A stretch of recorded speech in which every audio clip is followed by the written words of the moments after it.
Il y a de longues années vivait un empereur qui aimait, par-dessus tout, tous les habits neufs. Il dépensait tout son argent pour être bien habillé. Il ne s'intéressait nullement à ses soldats, ni à la comédie, ni à ses promenades en voiture dans les bois, si ce n'était pour faire parade de ses habits neufs. Il en avait un pour chaque heure du jour, et comme on dit d'un roi, il est au conseil, ou on disait de lui, l'empereur est dans sa garde-robe.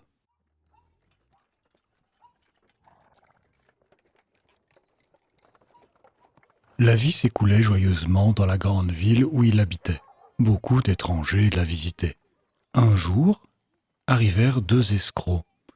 Se faisant passer pour tisserands et se vantant de savoir tisser l'étoffe la plus splendide que l'on puisse imaginer, non seulement les couleurs et les dessins en étaient exceptionnellement beaux, mais encore les vêtements cousus dans ces étoffes avaient l'étrange vertu d'être invisibles pour tous ceux qui étaient capables dans leur emploi, ou plus simplement irrémédiablement sots.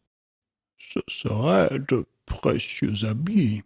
En les portant, je connaîtrais aussitôt les hommes capables de mon empire. Et je distinguerais les intelligents des imbéciles. Cette étoffe, il faut au plus vite la faire tisser. Il donna d'avance une grosse somme d'argent aux deux escrocs pour qu'ils se mettent à l'ouvrage.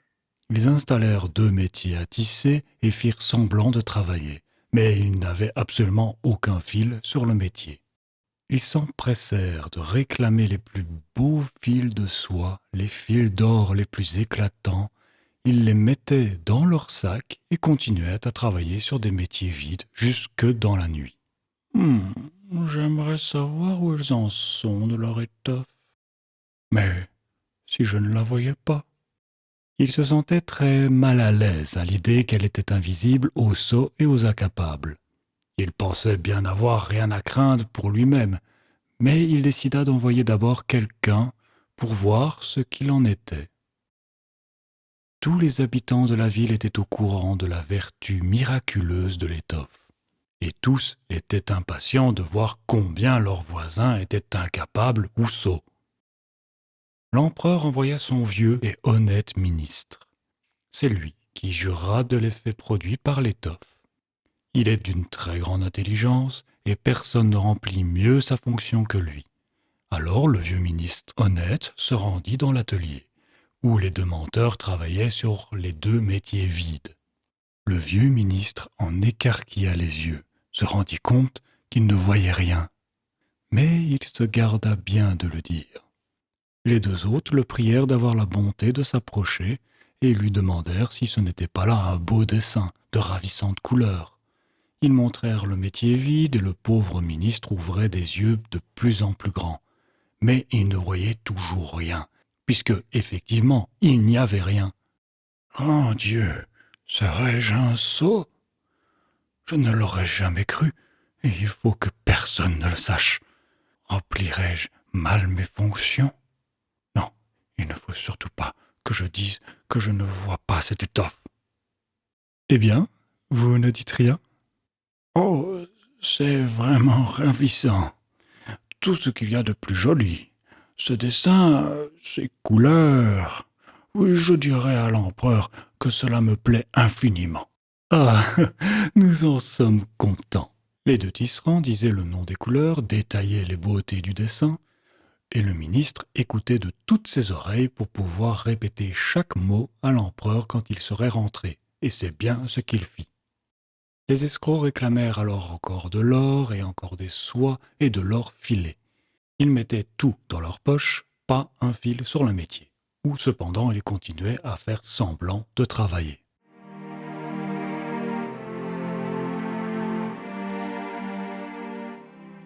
Quelque temps après, l'empereur envoya un autre fonctionnaire important pour voir où en était du tissage et si l'étoffe serait bientôt prête.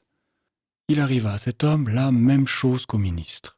Il avait beau regarder, comme il n'y avait que des métiers vides, il ne voyait rien. N'est-ce pas là une belle pièce d'étoffe? Je ne suis pas bête. C'est donc que je ne conviens pas à ma haute fonction. C'est assez bizarre, mais il ne faut pas que cela se sache. Il loua donc le tissu qu'il ne voyait pas, et les assura de la joie qui lui causait la vue de ces belles couleurs, de ce ravissant dessin. Tous les gens de la ville parlaient du merveilleux tissu. Enfin, l'empereur voulut voir par lui-même, tandis que l'étoffe était encore sur le métier. Avec une grande suite de courtisans triés sur le volet, parmi lesquels les 2 vieux excellents fonctionnaires qui y étaient déjà allés. Il se rendit auprès des 2 rusés compères qui tissaient de toute leur force, sans le moindre fil de soie.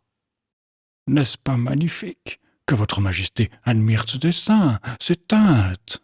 Il montrait du doigt le métier vide, s'imaginant que les autres voyaient quelque chose. « Comment? Je ne vois rien. Mais c'est épouvantable. Suis-je un sot? Ne suis-je pas fait pour être empereur?